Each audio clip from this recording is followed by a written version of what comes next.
Halo Mbak Ane, Assalamualaikum. Waalaikumsalam, halo juga. Selamat hari apa deh nih? Hari Sabtu, hari Minggu. Selamat weekend lah ya. Weekend. Akhirnya kita bertemu lagi ya Mbak, walaupun hanya virtual. Eh, kan kita rencananya tuh sore ini kita mau sharing-sharing ya Mbak ya. Apalagi yang sedang angkat-angkatnya sekarang itu tentang seputar CPNS yang baru-baru ini buka. Nah, pada saat ini kita pengen sharing-sharing tentang pengalaman sendiri tes CPNS, khususnya di ranah atau di bidang statistika. Nah, di mana kan uh, kalau statistika itu sendiri ada yang di bidang pemerintahan atau teknis, juga ada di akademisi kayak dosen gitu, seperti Mbak Ne. Nah, jadi ini kita pengen sharing-sharing gimana sih di CPNS yang di pemerintahan sebagai tenaga teknis ataupun di akademisi, apa sih bedanya dan gimana sih rentetan tes-tesnya, pengalaman tes-tesnya apa aja yang perlu dipersiapkan dan mungkin tips dan triknya juga kayak gitu. Nah, kalau dari Mbak Ani sendiri, gimana sih Mbak jadi CPNS di dunia akademisi, khususnya di sebagai dosen yang Mbak dosen statistika? Sebelumnya makasih dulu, akhirnya kita bisa ngobrol lagi. Udah lama nggak ngobrol gitu kan. Dan pas banget lagi musimnya pendaftaran CPNS, dan emang kebetulan pasti kalau yang dulu apa ya, dulu kita juga berjuang di CPNS, terus jadi kayak ditanya-tanyain kan ya. Iya. Misalnya enaknya milih mana sih gitu, atau misalnya kalau yang anak statistika udah S1 terus lanjut ke S2 gimana ya, maksudnya aku lebih mending ambil formasi S1 misalnya yang ternyata ada di dekat daerah rumahnya, atau misalnya kalau S2 tapi agak jauh gitu kan. Mungkin kadang ada orang yang punya kegalauan itu gitu ya. Maksudnya yang sebenarnya sih kalau yang awalnya itu balik lagi ke kita ya, mau pilih yang mana itu. Apa sih kalau kata aku, CPNS itu kayak lifetime job kan ya. Jadi maksudnya bukan kayak swasta yang kita gampang, apa namanya, gampang, kalau bosan Desain resign gitu. gitu. Sebenarnya kan kalau ini tuh even pas awal-awal ada surat pernyataannya gitu, nggak boleh pindah 10 tahun dan lain-lainnya gitu. Makanya mungkin kita nanti bisa sharing, jadi mungkin orang-orang jadi punya apa sih, dapat insight baru ngapain aja gitu ya, Ya, intinya yang hari ini mau kita obrolin. biar nggak salah Kalau pilih ya Mbak. intinya sih kalau mau pilih yang mana, kayak semua pekerjaan sama baiknya ya, pasti ada yang enak dan nggak enaknya, itu pasti. Entah nanti kita juga, maksudnya mau pilih-pilih itu even kita nggak tahu nih kan, maksudnya dia workspace-nya gimana, lingkungan kerjanya, teman kerjanya. Tapi kayak yang pertama, itu memang benar-benar blind gitu kan kalau kita pas mau daftar CPNS, lagi kalau kayak mau masuk lingkungan yang baru gitu. Nah, kalau di dunia akademisi, apa ya? Yang pertama, kalau aku kan kebetulan sekarang di dosen ya, jadi sebagai tenaga pengajar. Mungkin yang paling membedakan sama CPNS yang biasa adalah dari sisi jam kerjanya.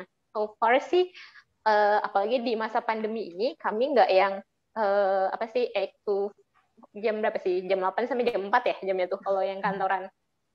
Ya, maksudnya ada jam paginya dan ini nggak yang terlalu ini, karena apalagi pas di ini cenderung biasanya kayak lebih dari sisi jam kerjanya mungkin yang lebih membedakan dibandingkan kalau kita di CPNS yang kantoran. Yang paling utama yang jelas kalau dosen itu kan harus hadir ya, harus hadir di jam saat dia ngajar. Kalau misalnya pas nggak corona pasti ke kampus ngajar gitu di jam-jamnya apa, dan schedule-nya udah ada di jam itu, pasti udah harus datang. Kemudian tiap kampus sih kayaknya punya beberapa peraturan yang berbeda mungkin, misalnya terkait batas jam absennya atau dan lain-lainnya. Nah, itu mungkin kalau mau tahu lebih rinci memang harus balik lagi ke kampusnya. Kalau sekarang sih, kalau kami kebetulan karena pasti era corona emang benar-benar sangat online gitu. Even kami juga nggak punya jam kerja apa schedule WFH WFO gitu. Kalau di kantoran kan sekarang masih ada ya. Masih. Misalnya kapan dia akan WFH, kapan dia akan WFO. Kebetulan memang full online, kecuali memang ada beberapa hal urgent yang mungkin harus banget kita pergi ke kampus. Karena kan pasti ada beberapa hal ya yang nggak bisa dipakai virtual gitu. Itu paling ini. Kalau so far sih selama ini di sini dan di kampus yang tempat ini sekarang. Mungkin di tempat lain ada yang emang benar-benar sangat full WFH. Jadi itu yang pertama sih perbedaannya kalau kita mau masuk ke dunia akademisi dari sisi jam kerjanya beda. Jadi mungkin kadang dibilang relatif lebih santai, cuman sebenarnya nggak sesantai Nggak itu juga. gitu. Ya, pasti ada Maksudnya tuntutan yang hmm, mungkin kalau yang dilihat orang banyak yang ngirain kalau dosen itu cuma ngajar doang. Padahal kan sebelum proses mengajarnya ada namanya prepare materinya dong. Ya maksudnya kalau ya kita punya tugas mau presentasi ada siap-siapin materinya. Nah, sama. Kemudian selain siapin materinya, back then-nya itu juga kayak nyiapin satu semester ini kayak sebenarnya kita mau ngapain gitu kan. Ada namanya kayak kalau kayak orang yang dia di kuliah keguruan pasti tahu kayak bikin rencana semesternya dan bla bla bla. Jadi meskipun nggak di kantor gitu atau apa, tetap kadang biasanya di rumah. Belum lagi ditambah jam kerja tambahan kayak, oh sorry, balesin chat-chat mahasiswa atau misalnya mau bimbingan gitu ya. Maksudnya itu kadang jamnya ya pasti tahu lah. Maksudnya yang pernah mengasan kuliah pasti pernah ngerasain ngechat dosennya di jam yang aneh-aneh. Entah kadang mungkin emang urgent dadakan butuh apa gitu kan. Jadi maksudnya itu mungkin nggak kehitung sebagai jam kerja di pikiran orang, padahal itu juga bagian dari kerjanya. Gitu. Kemudian apalagi ya? Jam kerja udah. Kalau dari sisi kantor ya itu tetap kantor. Jadi selain ngajar ada tupoksi yang lain. Jadi tetap dosennya punya tugas dan fungsi yang lain. Kalau secara umum, kalau misalnya di negeri itu ada namanya Tridharma Pendidikan ya. Jadi ada fungsi pengajarannya, kemudian itu yang emang benar-benar ngajar, kemudian tetap harus melakukan research atau ada penelitiannya. Jadi kalau nggak ngajar ya berarti harusnya ngerjain research-nya. Jadi kayak model ada tuntutan bikin paper dan lain-lain. Dan kayaknya sih sebenarnya sama nggak ya? Kalau kemarin sih sama sharing sama beberapa teman juga, kalau dibuat naik pangkat juga ada kan ya persyaratannya kalau CPNS kantoran pun kayak publikasi atau something ya kan? Ya. Jadi mungkin tapi porsinya lebih banyak yang dari sisi akademisi, jadi akan banyak-banyak research-nya gitu. Kemudian juga ada namanya kayak program pengabdian masyarakat. Jadi kalau orang di swasta punya CSR, di dosen juga, jadi kayak ada wajibnya mengabdi ke masyarakat. Karena ilmu yang kita punya kayak nggak cuma buat si mahasiswanya, tapi juga harus ada kontribusinya. Gitu. Itu kalau jam ngajar, apalagi ya? Kadang jadi bingung. Apalagi ya? Kalau dari sisi orang-orang rekan kerjanya ya pasti relatif. Pasti aku jadi bingung. Coba dong tanya aku. Panjang ya Mbak ya. Dan sebenarnya apapun itu punya resikonya masing-masing ya. Semua yang terlihat enak juga pasti punya tuntutan gitu ya Mbak. Karena kan ya mungkin kadang orang lihatnya yang gampang-gampangnya, atau misalnya ya pasti juga punya banyak yang beredar kan, misalnya nih kalau orang kantoran kayak dibilangnya istirahatnya lama banget bla bla bla, mungkin sebenarnya ya itu ada gitu kan yang kayak gitu oknum, cuman kan nggak semuanya gitu. Ya. Jadi ya memang ada jam kerjanya sendiri, ada ininya sendiri dan ada yang dikerjain, cuman ya itu kan kalau di kantoran yang dikerjainnya beda. Kalau di sisi akademisi yang kita kerjain nggak cuma ngajar, karena kan dengan kualifikasi pendidikannya juga kan kalau di akademisi pasti mostly S2 ya, S2 dan S3 memang punya tuntutannya, jadi nggak cuma sekedar mengajarkan, tapi juga kalau bisa sih menghasilkan sesuatu gitu kan, entah dari research-nya atau dari pengabdiannya. Kalau Rani di kantor sendiri gimana sih? Maksudnya so far? Kalau di kantor sendiri sih sebenarnya kan mungkin banyak juga anggapan-anggapan kayaknya jadi PNS tuh enak ya, santai ya, kayak gitu. Ya mungkin banyak ada anggapan-anggapan. Sebenarnya sebelum ke situ, aku sendiri itu statistika di sini sebagai analis data dan informasi. Sebenarnya statistika kalau di pemerintahan itu tuh ada beberapa, ada ahli pertama statistisi, analis data dan informasi, sama kalau nggak salah ada juga analis statistik gitu. Nah, bedanya itu dari segi kalau statistisi itu fungsional, kalau analis data dan analis data informasi dan analis statistik itu jabatan pelaksana. Nah, fungsional itu bedanya fungsional dengan pelaksana, kalau fungsional itu khusus gitu, dia jabatan yang memang khusus bersesuaian dengan jabatan ini statistisi gitu. Jadi dan dia juga ada tunjangan khususnya gitu. Nah, tapi jabatan pelaksana ini pun nantinya kalau kita mau ke tunjangan jadi ke fungsional juga bisa gitu. Nanti setelah 2 tahun passing. Nah, sejauh ini kalau dibilang padat atau tidaknya sebenarnya itu bisa jadi juga tergantung kantornya, tergantung tugasnya gitu. Nah, karena aku sendiri tuh masuknya ke kantor yang pelayanan dan ataupun misalnya yang milih kementerian-kementerian yang kayak kementerian yang ada sangkut dengan pelayanan ataupun keuangan itu bisa dibilang sangat full sih.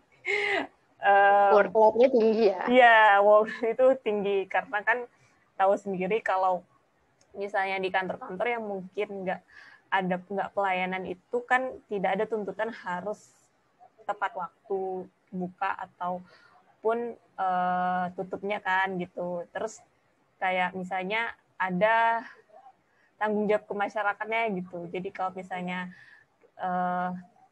telat atau gimana gitu, pelayanannya lambat buka, terus pelayanannya lambat gitu. Nah itu pasti masyarakat akan ada yang ya begitulah. dan kalau misalnya analis data itu sendiri itu juga misalnya kayaknya tergantung kementerian ataupun instansi pemerintah kita ambil. Nah kalau di sendiri tuh ngambilnya kan di Dukcapil. Nah di Dukcapil itu sendiri itu lebih yang analis data itu lebih banyak ke SQL gitu, SQL database itu sendiri. Nah, kalau yang sharing-sharing yang lain, statistisi itu banyak kayak riset-riset gitu juga kadang. Tadi balik ke kementerian ataupun pemerintahan kita pilih. Nah, itu sangat penting. Itu akan sangat penting ke depannya, terutama mengenai kesibukannya kita dan tunjangan dan lain-lainnya itu berpengaruh gitu. Ya, jadi sih kayak balik lagi ya. Maksudnya kalau tadi kan misalnya case-nya adalah di Capil, memang kayak data-datanya yang ditangani itu lebih kayak ke ya data-data pelayanan, kayak sistem masuknya. Mungkin kalau orang yang dia di Kementerian Kesehatan gitu ya, di Litbangnya kan juga mungkin mereka bakalan terlibat langsung dengan kayak research, kayak persiapan buat pengumpulan data kesehatannya atau yang lain-lain. Jadi maksudnya apa sih, ya memang akan sesuai. Jadi kayak ngaruh nggak sih kita ambilnya di instansi A sama instansi B, itu pasti ngaruh kan, maksudnya ke kerjaannya. Atau even pun kalau nanti dia sebagai statusnya analis data yang akan dikerjakan, entah itu terkait softwarenya, misalnya tadi kalau di Capil kan pakainya SQL gitu kan ya. Kalau misalnya di kesehatan mungkin nanti mereka akan pakai format yang lain gitu. Tapi mungkin kalau kayak S1 kan apalagi kalau yang instansi daerah atau instansi pusat juga S1 kayaknya pola tesnya mirip ya, maksudnya ada SKD, kemudian cuma ada SKB kan, jadi maksudnya mungkin kalau dari sisi tesnya sama aja, cuman yang akan membedakan gitu nantinya taunya baru pas sudah masuk kerjanya kan.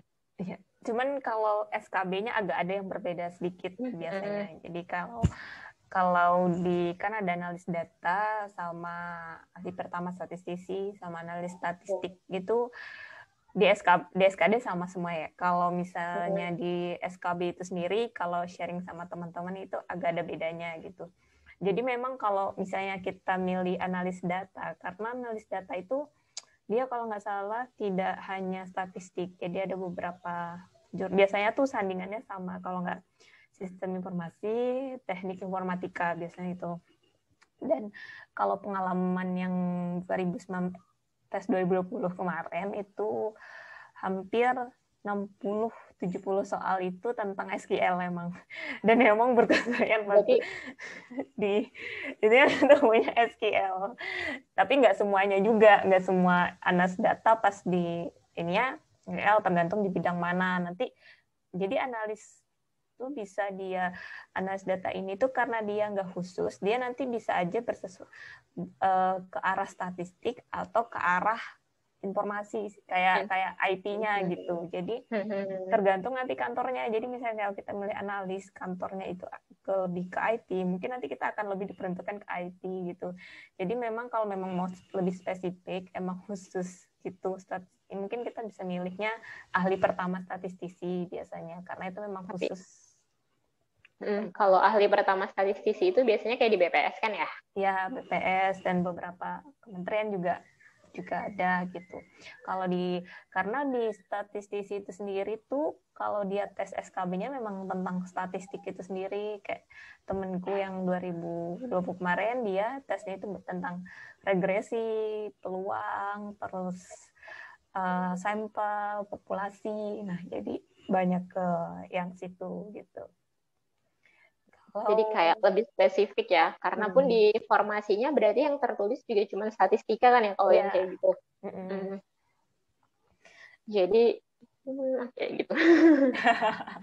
Kalau Mbak sendiri gimana Mbak? Kalau dosen kan kalau yang sebagai teknis yang pemerintahan kan kayak lebih ke hanya SKD, SKB dan beberapa kementerian ada wawancara. Nah ini adalah sebenarnya kalau untuk wawancaranya ada beberapa kementerian perlu diperhatikan sih. Mungkin kalau misalnya pengen cari aman ya kalau mau ya SKD yang SKB aja gitu. Tapi perlu diperhatikan juga sebelum daftar, perhatikan juga kementerian-kementerian yang ada wawancara karena itu juga butuh persiapan lagi. Kalau mau yang tidak itu bisa SKD dan ada SKB-nya aja. Nah, kalau dosen sendiri gimana Mbak? Kayaknya lebih banyak ya tahapannya ya.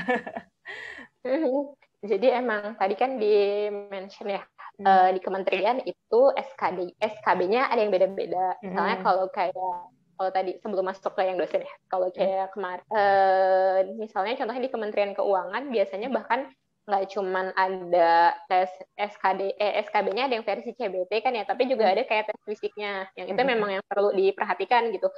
Which is maksudnya semua orang yang daftar gitu pasti pengennya lulus gitu, cuman kayak kalau ibaratnya kayak tipsnya kalau nggak kuat banget yang tes lari-lari keliling lapangannya, jadi mendingan dihindari bagian itunya karena kan kayak sedih banget kan, maksudnya kalau udah sampai akhir ternyata gagalnya karena bagian itu ya kan. Jadi memang yang perlu diperhatiin juga tadi kayak yang Rani bilang, ada yang pakai wawancara, ada juga yang pakai tes fisik. Kayaknya waktu 2018 ada yang psikotes waktu 2018 di Kementerian 2017 atau 2017 itu masih ada tes fisiknya. Jadi waktu itu lari di SKB-nya. Jadi ada yang kayak tes fisik muterin lapangan. Nah, di 2018 kurang tahu karena kan pas 2019 kurang tahu karena masuknya era corona kan. Jadi nggak tahu dan nggak mengikutin karena fokus sama SKB-nya masing-masing. Kalau di dosen sendiri, dosen itu masuknya sebenarnya CPNS-nya adalah Kementerian Pendidikan dan Kebudayaan Kemendikbuddikti. Nah, jadi dibedakan di Kemendikbud itu ada CPNS yang untuk pendidikan tinggi, ada juga CPNS yang memang untuk di kementeriannya. Kalau yang di versi kementeriannya itu ya standar, mungkin ada beberapa bagian yang dia pakai psikotes atau wawancara. Tapi kalau yang di dosen itu tambahannya adalah SKB-nya ada secara umum dibagi 3 sebenarnya. Yang pertama ada micro teaching atau unjuk kerja. Ya karena misalnya mereka carinya dosen gitu kan, dosennya yang akan mengajar. Jadi they want to know gitu, ini orang bisa nggak sih ngajar gitu kan. Jadinya nanti ada praktek ngajarnya, dan itu tesnya udah langsung didistribusikan ke universitasnya masing-masing. Jadi SKB-nya langsung diserahkan, bagian micro teaching-nya diserahkan ke universitasnya masing-masing. Jadi kalau kamu daftar di Universitas A, ya nanti akan langsung berhadapan sama orang-orang di Universitas A. Kemudian ada namanya wawancara. Jadi wawancara ya mereka pengen menggali lah komitmennya, kemudian siap nggak, atau misalnya mereka juga pengen lihat orang ini gitu sejalan nggak sih sama apa yang mereka punya, apa yang mereka pengen di universitasnya. Jadi misalnya kayak kita tahu ya, statistika itu bisa jadi ada beberapa peminatan kan. Ada yang kayak fokusnya entah misalnya ke data science, ada yang aktuaria. Nah, tiap universitas pasti punya kekhasannya masing-masing. Atau kalau universitas baru, mungkin mereka belum punya peminatan, tapi mereka punya punya apa sih namanya arah gerak gitu. Nantinya mereka mau larinya ke arah mana. Nah, di bagian situlah mereka pengen mengukur si kandidat ini gitu. Biasanya kan kalau formasinya misalnya 1 berarti 1 kali 3 ya, karena dikali 3 dari jumlah orang. Orang-orang ini mana sih yang paling sesuai sama visi dan misinya mereka. Jadi mereka butuh tahu kalau cuma dari CBT doang, tes komputer biasa kan itu nggak akan terbaca ya. Dan itu tesnya di universitasnya masing-masing. Harusnya kalau nggak corona kita datang ke kampusnya, tapi karena corona waktu itu via Zoom dan mungkin di tahun ini juga akan masih pakai Zoom. Kemudian untuk yang apa namanya ngetesnya, nah maksudnya kan micro teaching pasti ada yang dengerin gitu, wawancara pasti ada wawancaranya, itu dikembalikan ke universitasnya. Mereka boleh bawa psikolog gitu ya, misalnya mau wawancara mereka pengen ada Disney gitu pembicaraannya, jadi mereka bisa bawa psikolog gitu, atau mereka bisa wawancarain. Jadi kalau temenku ada yang dia di salah satu universitas yang ngewawancarain itu semuanya bagian orang rektorat atau rektorat sama mungkin bagian kayak SDM-nya gitu. Jadi mereka menggali, dia sama sekali nggak ketemu sama orang dari fakultas atau bahkan prodinya. Tapi kalau dulu waktu di bagian aku, jadi itu pas micro teaching, aku ketemu sama kayak kaprodinya gitu, sama kaprodi sama kayak salah seorang dosen. Kemudian kalau pas wawancara kayak sama kepala departemennya. Jadi emang benar-benar orang yang akan kerjasama sama kita. Jadi kayak mereka pasti nanyanya lebih dalam kan ya. Kayak kamu ini bisa nggak sih gitu kan? Kayak kamu taunya apa? Dan mereka juga kayak pertanyaannya emang mengungkapkan. Kita misalnya maunya gini, kayak kamu bisa nggak? Gitu. Kalau misalnya yang nanya bagian orang rektorat mungkin mereka nggak akan dalam, atau misalnya kalau kita nyampe ini, kalau kita statistika kita ngajar ya, kita jelasin regresi aja kayak belum tentu kan, maksudnya orang rektoratnya paham sangat dalam gitu, maksudnya punya pemahamannya pasti beda. Tapi kalau yang dengerin kita wawancara bagian memang yang prodinya kita, emang yang jurusannya kita, kayak mereka tahu, jadi kayak kita salah dikit, kayak mereka notice nih, malah bisa jadi bumerang ya kan. Nah, cuman di satu sisi kelihatannya jadi kalau yang diwawancarain sama rektorat itu gampang, tapi itu juga tricky. Jadi kayak mereka penilaiannya bukan ke misalnya dari substansi. bisa jadi mungkin pas substansinya iya, atau misalnya dilihat dari cara penyampaiannya atau yang lain-lain. Jadi balik lagi ada plus dan minusnya. Kita nggak tahu gitu. Maksudnya kita nggak bisa cari tahu siapa yang akan wawancara, siapa yang akan ini. Jadi memang harus siap dengan segala kondisi. Gimana gitu pas SKB-nya itu siapapun yang wawancarain bisa kayak be the best version of you gitu. Kemudian itu wawancara sama apa tadi micro teaching. Yang ketiga ada namanya tesnya tes komputer sama kayak yang di pemerintahan. Jadi kita ada tes komputernya juga, tapi lebih banyak. Lebih banyak ininya, apa namanya? Lebih banyak bidangnya. Jadi mungkin kalau tadi kayak emang pure statistika doang gitu ya, atau misalnya kalau yang di combine dia minta slashnya di formasinya ada informatika atau computer science, ada pertanyaannya tadi SQL-an. Kalau di kami ini versinya kalau dosennya Kemendikbud ya, versi dosennya Kemendikbud itu ada tes bahasa Inggris, kemudian ada psikotes, lalu ada tes tentang literasi Kemendikbudan, jadi kayak tentang Kemendikbud, tentang peraturan-peraturan, jadi nggak cuma di TWK, sampai SKB-nya pun tetap ditanya. Kayak misalnya kalau sekarang lagi hits di per dunia kampus itu tentang Merdeka Belajar, Kampus Merdeka, nah itu kayak misalnya ditanya soalnya itu ada di peraturan nomor berapa, itu misalnya kenapa itu dilaksanakan, dan bla bla bla. Oh iya. Jadi psikotes udah. Ini mau Kemudian nambahin ada dikit. terakhir. Yang masalah SKB yang tentang apa? Yang kementerian itu bener kayak kita juga di SKB itu kita juga perlu mempelajari tentang instansi atau kementerian yang kita ambil. Jadi itu bisa jadi juga masuk ya, Mbak ya.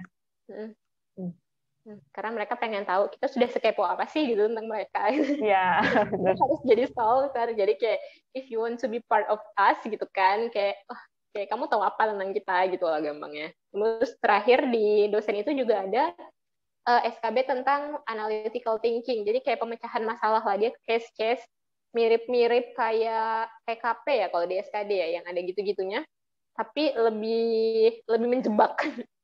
Jadi versi lebih menjebak gitu. Kalau bahasa Inggrisnya waktu itu kalau kata kayak juga teksnya lumayan panjang, udah yang kayak versi academic writing, academic maksudnya beda kan ya, maksudnya tesnya kayak gitu. Nah, mungkin juga gitu kalau nanti ada yang lihat video ini ternyata pengennya mendaftarkan dosen ada di 2 kementerian. Kalau tadi kan yang dari versi Kemendikbud, ada juga dari versi Kemenak. Kemenak ya. Di Kemenak ini berarti kan fokusnya mereka ada sisi agamanya. Yang mana yang perlu diperhatikan sebenarnya agamanya nggak cuma Islam, karena namanya kan Kementerian Agama ya. Mereka membidangi banyak agama resmi yang diakui di Indonesia. Jadi ada juga misalnya nanti untuk perguruan tinggi, misalnya untuk yang bagian-bagian non-Islamnya juga sebenarnya mereka ada. Dan bedanya adalah di mereka itu ada tes bidang keagamaannya. Jadi mungkin kayak di dalam praktiknya mungkin mereka ada diminta menyisipkan unsur keagamaannya gitu. Jadi kayak sih bukan tahu sih ya apa namanya. Maksudnya sekaligus syiar agama gitu ya. Sekaligus syiar agamanya. Atau misalnya di beberapa kampus ada yang misalnya diminta bisa nggak praktik sholat atau misalnya membaca sesuatu surat gitu. Karena memang di Kementerian Agama buat lulus kan mereka kadang ada syarat-syarat gitunya ya. Misalnya hafalan. Jadi mungkin mereka juga pengen dosennya bisa kayak gitu, qualified seperti itu. Karena nanti dosennya mungkin akan jadi penguji bagian itunya. Tuh. Kalau yang lainnya, kayaknya secara umum ada sedikit lagi perbedaannya. Misalnya kayak dari sisi psikotesnya versi Kementerian Agama sama Kemendikbud itu agak beda. Cuman sama-sama ada unjuk kerjanya dan sama-sama ada wawancaranya. Mungkin karena kalau berapa kayak sekolah universitas yang keagamaan biasanya ada target-target hafalan juga ya Mbak. Jadi mungkin makanya dosennya juga dituntut untuk ya tahu dan hafal mungkin beberapa surah atau apa gitu ya Mbak ya. Jadi emang harus di-prepare banget nanti bagian itunya, maksudnya jangan kaget kalau pas udah nyampe di bagian sana, loh kok ternyata disuruh kayak gini, maksudnya ya kan sesuai kayak kalau di versi Kemendikbud kita ada literasi tentang Kemendikbud, nah di bagian sana juga ada bagian itunya yang harus diterapkan. Jadi intinya tuh sebelum daftar tuh benar-benar baca syaratnya ya Mbak, karena itu juga ngaruh di akhir kan. Bisa jadi juga nanti kalau nggak salah kemarin ada temen yang kementerian yang dia ada tes bahasa Inggrisnya juga, dan tes bahasa Inggrisnya tuh di akhir gitu. Jadi itu juga perlu diperhatikan ya, kita tahu biar kita tahu dan nggak kaget gitu di ujungnya nanti.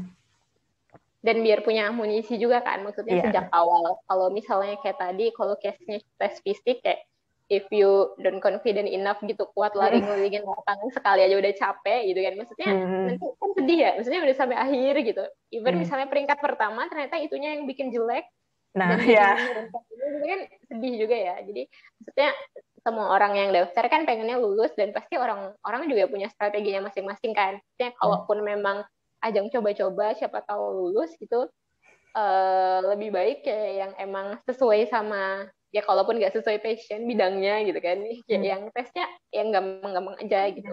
Dan kayak mungkin perlu diperhatikan juga kayak, karena kan kalau Rani ikutnya di pemerintah daerah ya, jadi instansinya itu ya maksudnya instansi daerah. Nanti mungkin kalau mau dilihat pola perpindahannya pasti ya di sekitaran lingkup daerah dulu ya kan. Kalau mau ke arah naik ke provinsi atau pusat mungkin ada baizangnya, cuman kayaknya maksudnya long time to go gitu kan, nggak yang tahun depan bisa pindah gitu. Bang segini. Tapi kalau misalnya kayak yang versi kementerian apa yang misalnya mungkin nanti di awal dia kita cuma bisa pilih kayak regionalnya, misalnya cuma bisa pilih regional Sumatera, itu emang harus benar-benar siap kayak ditempatkan dimanapun kan, karena emang sangat random gitu. Meskipun mungkin kadang kita ngerasa ya saya orang sini nih gitu, kayaknya paling diterapin di sini sesuai daerah asal, tapi kayak we never know ternyata yang daftar di daerah itu ada 2 gitu, entah kita yang jadi terlempar ke yang lebih jauh atau misalnya emang kita yang dapat di sini gitu kan.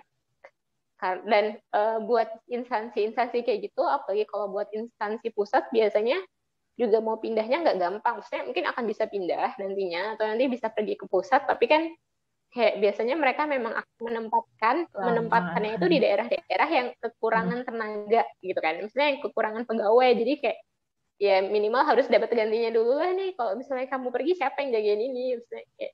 Dan juga biar apa sih meminimalisir daripada nanti kayak sedih kan kalau misalnya jadi ternyata kok ditempatin di sini, terus pengen mengundurkan diri dan nggak bisa daftar lagi gitu. Kan maksudnya sayang banget. Bener, itu juga perlu diperhatikan kayak tempat di mana kita daftar itu, karena kan jangan sampai kaget nantinya. Kayak misalnya kan semua pasti ada pertimbangan mungkin di pemerintahan daerah, kayak mungkin bisa misalnya yang dari dekat rumah, atau misalnya nyari yang banyak tunjangannya mungkin, ataupun misalnya yang kayak kata Mbak tadi ada yang cuman regional. Lah itu yang perlu diperhatikan gitu. Karena tidak walaupun mungkin orang bilang bisa pindah, tapi kalau dilihat sekarang sih lebih Nggak susah ya. gampang gitu prosesnya. Faktanya itu nggak gampang untuk pindah-pindah gitu aja, karena juga ada pernyataan juga kan, perjanjian di awal gitu. Ya minimal 10 tahun dulu harus enjoy di lokasi yang sekarang ya kan. Harus bisa benar-benar mengabdi di sini gitu. Karena kayaknya di tahun lalu juga masih banyak ya ditemukan beberapa case yang mereka mengundurkan diri, terus pas ditanya kayak ternyata penempatannya jauh gitu. Makanya maksudnya udah capek-capek kan, maksudnya pasti nggak cuma buang-buang energi, tapi juga buang-buang uang gitu pergi tesnya, yang which is mungkin nggak dekat tempatnya gitu. Dan ternyata di akhir udah lolos, kayak harus ngundurin diri, kayak apa ya, padahal banyak orang yang memperebutkan posisi itu, terus kayak kita buangnya for nothing gitu. Kayak sedih juga, yang lihatnya pasti sedih kayak terus ngapain lu daftar gitu. Bener itu. Karena ini nggak sebentar ya, maksudnya ya yang kayak kata Mbak di awal tadi kan, kalau yang lain bisa, kalau di industri kalau misalnya kita bisa resign, tapi kalau di sini tidak semudah itu gitu.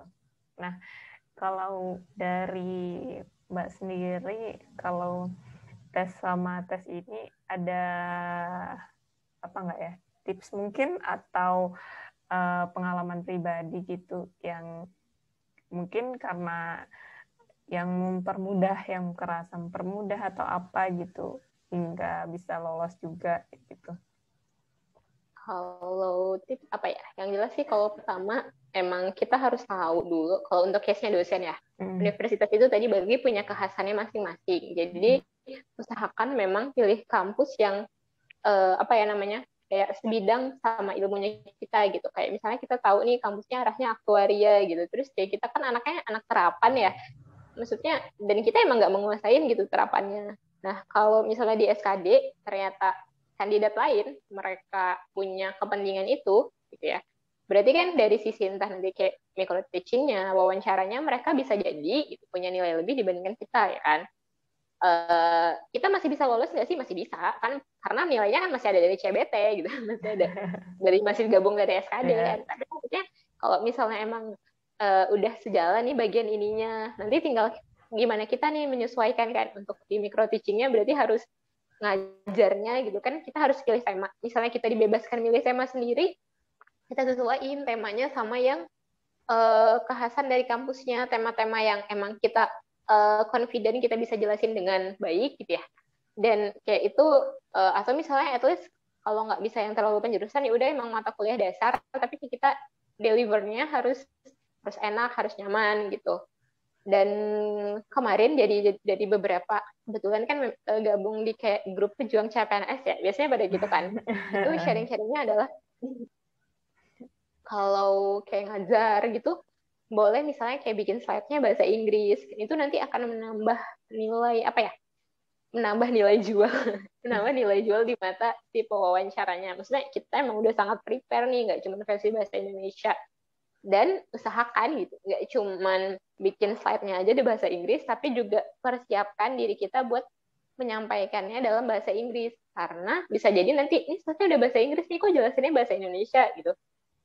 Dan it happens to me, jadi emang kemarin diminta coba dong misalnya dijelasin gitu ininya pakai bahasa Inggris gitu kan. Maksudnya emang kita harus tahu, dan mostly kan kita nampilan di PowerPoint-nya pasti bukan yang teks banyak gitu kan ya, cuman poin-poin doang ya. Kayak maksudnya kita harus ya at least latihan dulu lah, itu kan bisa dicoba ya. Maksudnya prepare kalau pasti saat ini harus ngomong apa nih kalau versi bahasa Inggris. Kemudian kalau pas sesi wawancara juga, kalau kemarin memang ada beberapa yang ini yang mereka challenge kita gitu buat jawabnya. Ya mereka nanyanya bahasa Inggris, kayak tiba-tiba kita ngomongnya bahasa Indonesia kayak sesuatu aneh gitu kan. Jadinya gimana kita bisa ngerespon juga dengan ini ngejawabnya versi Inggris juga gitu. At least ya respon awalnya, atau misalnya kalau awalnya kita refleks bahasa Indonesia, ada lanjutannya nih di nextnya gitu. Ngomongin yang versi ya bilingual lah, setengah-setengah gitu. Maksudnya karena memang sekarang kan udah sangat apa ya, pasti semua kampus berharapnya bahasa Inggris itu udah jadi ya emang bukan bahasa ibunya, tapi kayak bahasa sampingan yang udah sangat diperlukan gitu. Apalagi untuk statistika, textbooknya kita mostly bahasa Inggris kan, dan kayak nanti juga pasti akan diarahkan untuk ikut international conference, publish di paper internasional gitu. Jadinya memang kayak itu jadi suatu keharusan untuk di apa namanya, untuk dikuasai gitu ya. Maksudnya gampang-gampang lah dulu. Kemudian juga harus siap gitu, prepare sama kayak kalau misalnya ditanya, kamu punya rencana S3 nggak sih? Kayak jangan sampai kalau formasinya ikut dosen itu jawabnya enggak, karena itu kayak fatal banget. Harapannya mereka gitu ya, mereka punya tenaga baru, jadi seorang dosen, mereka pengennya nggak cuma stagnan gitu ilmunya, pasti disuruh untuk Sekolah lagi. menggali lagi gitu, buat harus sekolah lagi. Jadi maksudnya emang harus jawabnya siap, saya jangan pernah jawabnya nggak siap. Apa ya, kayak nggak ada alasan buat menolak buat nggak sekolah kan harusnya kalau misalnya masuknya formasi dosen gitu, karena ini maksudnya ini kamu ngajar orang anak S1 gitu, kayak nanti dunia akan semakin berkembang dan di kampus kita yang kita tuju pun mungkin juga akan berkembang. Mereka nanti mungkin pengen bikin debat prodi yang pasca sarjana gitu kan, jadi mereka butuh yang emang sangat komit gitu, nggak cuman berhenti di sini doang belajarnya, tapi dia lebih lanjut, kayak mau S3. Dan kayak lebih bagus lagi kalau misalnya udah tahu nih kayak misalnya kampus mana yang mau dituju, ya pengen-pengenin aja dulu, enggaknya maksudnya pasti ya kayak waktu dulu kita SMA punya kan, kayak pengennya kuliahnya di sini deh, maksudnya itu kayak kalau bisa kita punya kampus yang memang sejalan sama ini kita, karena jadinya ya tadi misalnya kita mau kerja tuh nggak cuma kerja kan, karena ini adalah pekerjaan jangka panjang, mereka juga inginnya kita punya rencana jangka panjang di bidang ini gitu. Jadinya emang harus prepare banget bagian itunya. Itu sih kayaknya. Kalau lainnya ya Doa. ini ya doa dan rezeki. Tapi kalau ini kan masih proses awal ya. Proses awal itu kan jadi emang yang harus dilakukan itu adalah pilihlah pilihlah instansi yang tepat gitu, yang mana yang kita rasa emang kita bisa berjuang maksimal gitu buat posisi itu gitu. Misalnya kalau dulu ada banyak pilihan nih kan, misalnya kayak Rani mau pilih statistika, kalau misalnya sebenarnya kenapa harus pilihnya di kabupaten sih, kenapa nggak yang di provinsi aja gitu, atau misalnya kenapa nggak kementerian aja, kayak maksudnya pasti punya alasannya sendiri kan ya, entah itu alasan pribadi, entah itu alasan apa. Nah, karena udah memutuskan itu, jadi kayak kita harus tahu nih, kayak kita punya amunisi apa, kayak buat mewujudkan ininya gitu.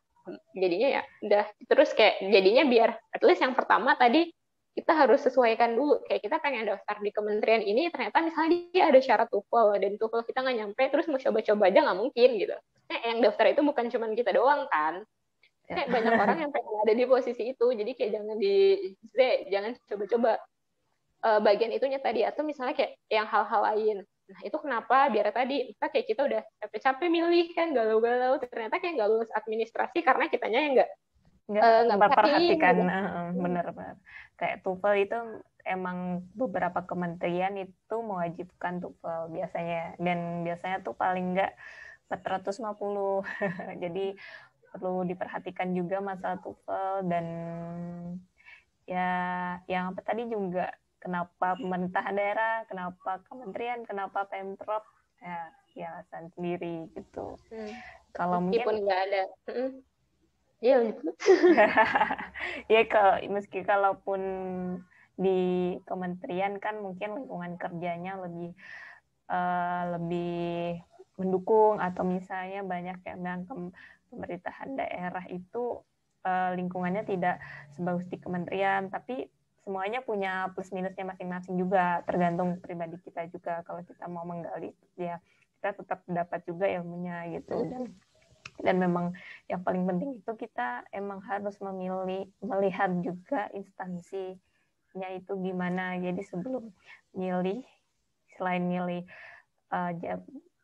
analis data, jabatannya analis data atau statistisi, juga perlu memilih kementerian ataupun instansinya, karena itu berpengaruh ke beban kerjanya. Antara kantor pelayanan dengan kantor tidak pelayanan itu bakal berbeda. Dan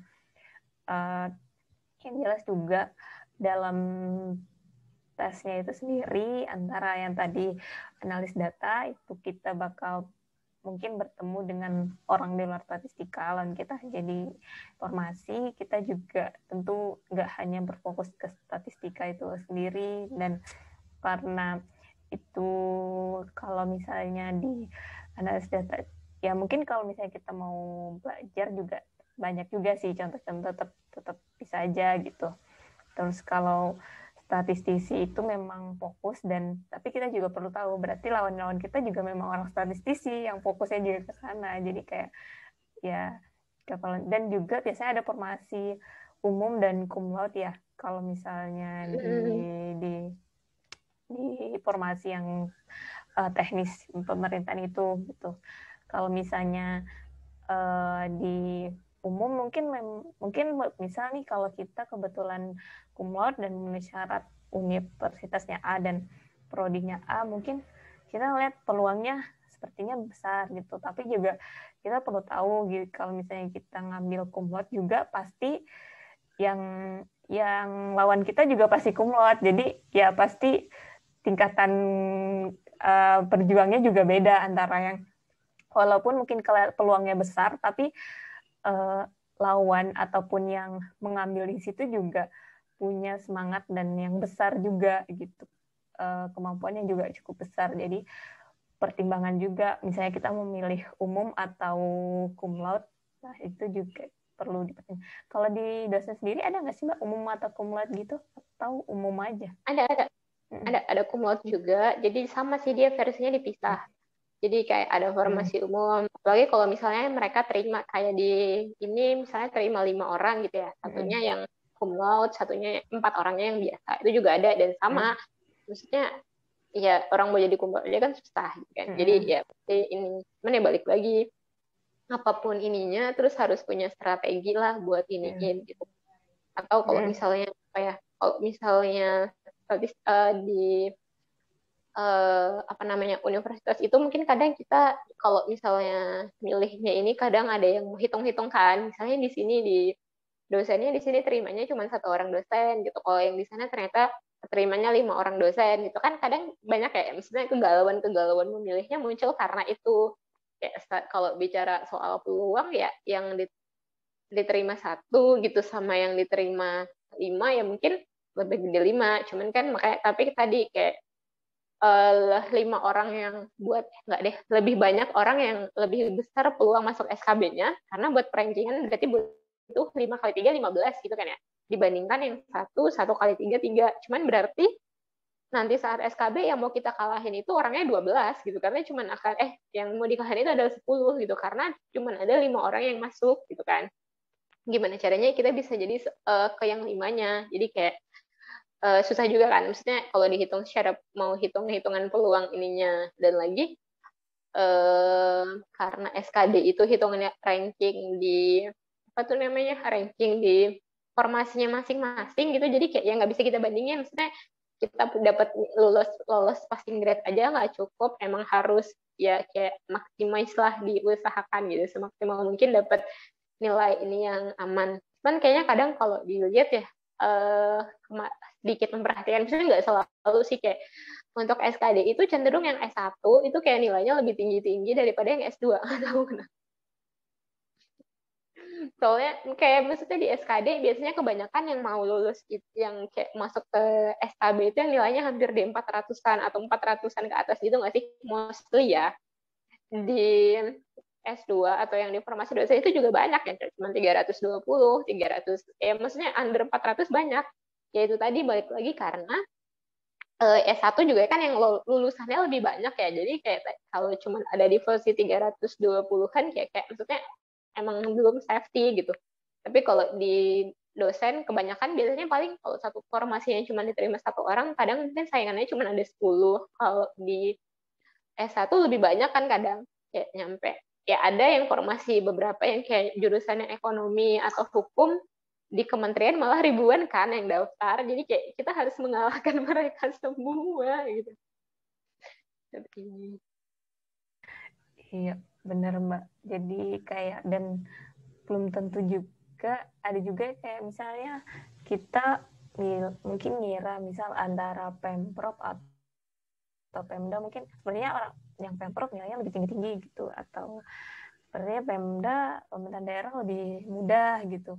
Padahal juga nggak berlaku umum, nggak mutlak juga seperti itu. Cuma kayak beberapa kemarin itu juga banyak juga nilai-nilai yang pas kita ngambil di Pemda, pemerintahan daerah dan Pemprov, di Pemda itu banyak juga yang tinggi-tinggi nilainya daripada yang di Pemprov dan di kementerian. Jadi sebenarnya tidak mutlak juga, misalnya kementerian lebih sulit, Pemda lebih mudah gitu. Jadi tergantung kita ambilnya formasinya dan saingannya gitu. Jadi kalau misalnya semua orang berpikiran sama kan, semua orang kebetulan berpikiran sama dan memilih itu kan jatuhnya juga bakal nanti ada perjuangan juga dan sama-sama sulit juga. Jadi ya perlu pertimbangan juga sih. Jadi emang kayak CPNS tuh kayak kita nggak bisa ukur sejak awal saingannya kita siapa, terus harus amannya dapat nilai berapa ya kan. Kecuali mungkin kalau SKD terus dapat nilainya perfect baru lah ya merasa. Maksudnya kalau enggak tuh ya kita nggak tahu gitu, meskipun lulus passing grade. Mungkin kadang kalau yang di daerah ada yang bisa ngeliatin mungkin ya, kalau rajin gitu kan ngeliatin kayak barengan nggak ya kalau di daerah tuh ininya, maksudnya tesnya di formasi yang sama ada kemungkinan tesnya barengan nggak? Bareng. Atau Nah kalau isi sesi aja gitu. Nah, kalau misalnya kayak gitu, mungkin masih bisa dikepoin, kan? Maksudnya masih bisa dilihat. Tapi kalau ikutnya kayak versi provinsi, kalau provinsi berarti masih di provinsi masing-masing, mungkin harinya beda ya, harus datang ke sana tempatnya. Tapi kalau ikutnya kementerian kan kadang mereka bisa tes dari mana aja, malah tambah kayak nggak ada bocoran sama sekali si orang ini gitu nilainya berapa. Mungkin maksudnya ada yang bilang ada di YouTube, tapi kayak nggak sempet kan kayak kita nyari. Kayak yang pertama kita mungkin nggak tahu dia tesnya di mana, atau apa kayak gitunya.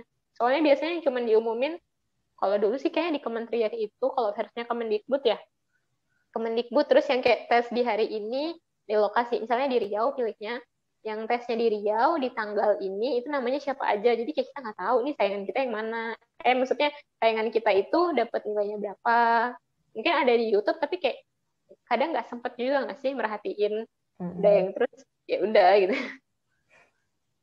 Ya bener sih Mbak, kayak di tempatku juga kan kelihatan juga sih sebenarnya kayak orang ini tes di mana dan di duluan mana gitu. Jadi tapi nanti ya balik lagi pada akhirnya itu ya tetap berjuang dulu gitu kan, nanti ya ada namanya doa dan yang namanya juga rezeki pada akhirnya ya Mbak ya. Jadi kayak jadi juga perlu paling mungkin banyak itu juga sih, banyak doa, banyak doa, banyak latihan soal ya. Soalnya segitu gitu kayaknya nggak ada yang bisa ngehafalin semuanya kan. Terus ya pakai hafalan-hafalan yang mengingat-ingat yang diiniin. Ini kalau udah dipilih ya udah gitu. Terus kayak fokus ke SKD aja dulu. Maksudnya jangan dipikirin SKB-nya. Maksudnya itu pas mau milih formasi dipikirin boleh. Tapi kalau misalnya udah ini submit gitu kan, ya udah gitu kayak nanti tulus lagi kan, udah nggak bisa diganti. Jadi ya udah fokus SKD dulu. Gimana nanti ceritanya bisa SKD-nya lolos, masuk ke SKB barulah dipikirin SKB-nya. Maksudnya kayaknya penting kita buat ini karena maksudnya ya tadi kayak kita berharapnya lolos gitu, kita berharapnya yang terbaik, tapi semua orang juga berharap kayak gitu. Jadi kayak emang harus apa ya, kalau dulu bahasanya temen aku itu bilangnya harus pandai-pandai menaruh harapan. Jadi maksudnya jangan fokusnya ke yang jauhan dulu nih, kayak mikirin SKB-nya nanti gimana, tapi SKD-nya jadi dilewatin. Benar. Setuju sih Mbak. Dan aku juga mau menekankan tadi kayak masuk grup-grup itu juga lumayan bantu sih. Grup-grup di Telegram biasanya sih yang banyak Telegram gitu. Bisa biar dapat referensi kan ya. Jadi biasanya ada referensi, dan kalau dari Aku sendiri biasanya tuh lebih suka kalau baca-baca itu kayak per materi gitu, nggak gabung. Jadi kayak apa, di misal LK dulu. khusus misalnya materinya tentang misalnya tentang deret gitu. Jadi kayak ya gitu, dan sharing-sharing juga biasanya gitu. Gitu juga sih SKB juga sih, tapi itu beda-beda mungkin ya tip. Juga udah mulai banyak ini kan, kayak ada tryout online dari yang bayar sampai yang gratis juga ada kayaknya banyak. Terus kayak banyak juga yang kayak sharing-sharing di YouTube. Jadi kayak mungkin ya kalau memang udah nggak, misalnya sambil kerja mungkin nggak sempat baca, sambil dengerin YouTube mungkin masih bisa kan. Ada yang kayak dibacain gitu nggak sih kadang di YouTube-nya soalnya, Iya. terus kayak dibahas sama dia. Mana tahu pas ujian kayak soalnya sama, oh iya ya kan ini yang dibahas di YouTube-nya itu gitu. Sebelum kita mau nutup, saya ada kata-kata nggak Mbak yang mau disampaikan atau pesan buat yang ingin berjuang untuk sebagai PNS atau abdi negara ini gitu, khususnya yang milih pro, khususnya yang statistika itu sendiri gitu, baik yang mau nantinya di pemerintahan ataupun yang memutuskan untuk di akademisi. Pesan ya apa ya intinya namanya kan kita memilih gitu di antara yang banyak, jadi pilihlah yang emang pilihan terbaiknya gitu. Jangan sampai nanti kita menyesal sama yang apa yang kita pilih, karena CPNS itu kan pekerjaannya pekerjaan jangka panjang kayak yang udah kita mention di awal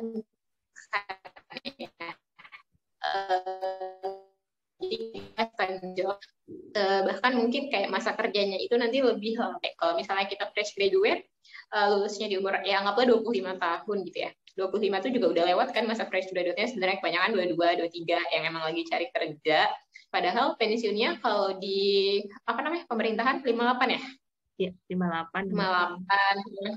Kalau dosen bahkan 65 gitu ya. Maksudnya itu lebih banyak masa kerjanya daripada yang kita umur saat kita masuk. Jadi kayak emang pekerjaan seumur hidup. Jadi jangan sampai nyesel, pilihlah yang emang paling bagus gitu. Karena kayak kalau kita udah milih gitu, kita kan harus fighting ya, fighting buat ini. Kita udah tahu nih, kita nanti akan berjuangnya pakai skema yang mana, entah nanti ada tes ini itunya gitu, apakah nanti dia akan ada psikotesnya, atau ada wawancaranya gitu. Kalau kita nggak lolos, ternyata setelah sekian banyak usaha itu, ya udah gitu, mungkin memang belum rezekinya gitu, atau memang ditakdirkan untuk mencari berkontribusi lah, berkontribusinya di lini yang lain gitu ya, bukan via jalur ASN. Tapi kan kalau misalnya kita udah lolos, ternyata kayak kita, ya kok kemarin pilihnya ini ya gitu, kok ternyata penempatannya ternyata di sini, padahal kayak kita udah tahu nih gitu, kalau misalnya kita pilih sesuatu, ternyata yang kita pilih itu yang dia cuma tulisannya penempatan regional misalnya, ya emang kita punya peluang gitu, kita akan terdampar ke entah yang di mana,